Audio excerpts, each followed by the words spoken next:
الجمال مش بس وشوش، الجمال رقة إحساس ووجه بشوش. لغة الجمال في الشباب والرياضة مع أميرة العقدة. لغة الجمال.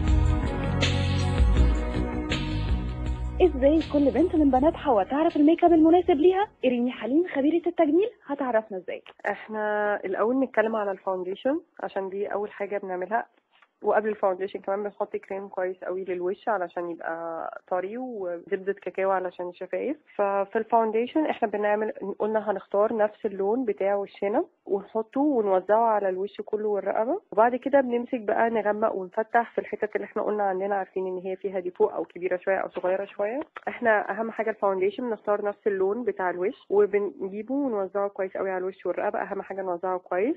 بعد كده احنا عارفين كل واحد عنده مناخيره كبيرة شوية، عنده خدوده مقلبظة او تخينة شوية، او حتى ما عندوش خدود وهي اوريدي علامة من علامات الجمال. بالظبط، انا قصدي لا بتبقى عريضة ساعات من تحت كده، فاحنا عايزين نرسمها رسمة كويسة، او مثلا يكون في لغد، فاحنا بنغمق كل الحتت اللي هي بتبقى تخينة، اللي في ناس مثلا المناخير لو كبيرة بنغمقها شوية في حتت معينة. نفس الكلام لو القورة كبيرة مثلا بنغمق حتت اللي من ناحية الشعر فكده بنصغرها شوية، ونفس الكلام لو اللغد بنغمقه وبنسيحه كويس من نص من فوق ونص من تحت على الرقبة، بحيث ان يبقى الوش والرقبة نفس اللون. دي اهم حاجة، لان مش بيبقى حلو خالص لو اللون الوش حاجة ولون الرقبة حاجة تانية. بعد ما خلصنا كده فاونديشن وعملنا كل حاجة، ساعات الفاونديشن بيبقى بيدي كده احساس الماسك شوية ان وشي بيلمع وكده، فاحنا ممكن نطفيه شوية بان احنا بنحط لوز باودر او اللي هي البودرة الشفافة، وبنحطها على الوش كله بس خفيف قوي، حبة قليلين خالص، ونمسحه بعد كده بسبونج، فكده يدي احساس الوش ان هو مش بيلمع وان هو مش كأنك لابسه ماسك. مش بعد ما غمقنا وفتحنا وحطينا البودرة الشفافة دي، فاحنا ممكن بنحط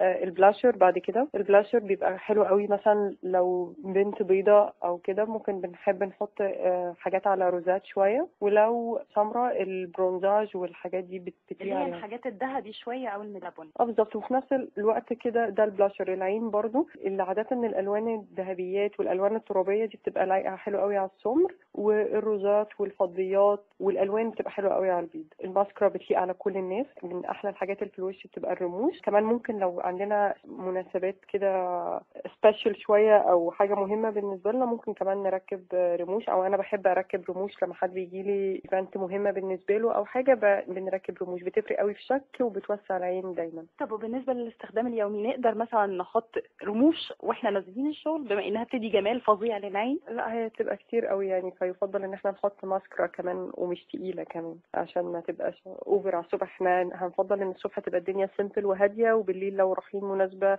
او حتى نازلين عادي ممكن تتقلي الميك اب شويه. ده بالنسبه كده باختصار للعين.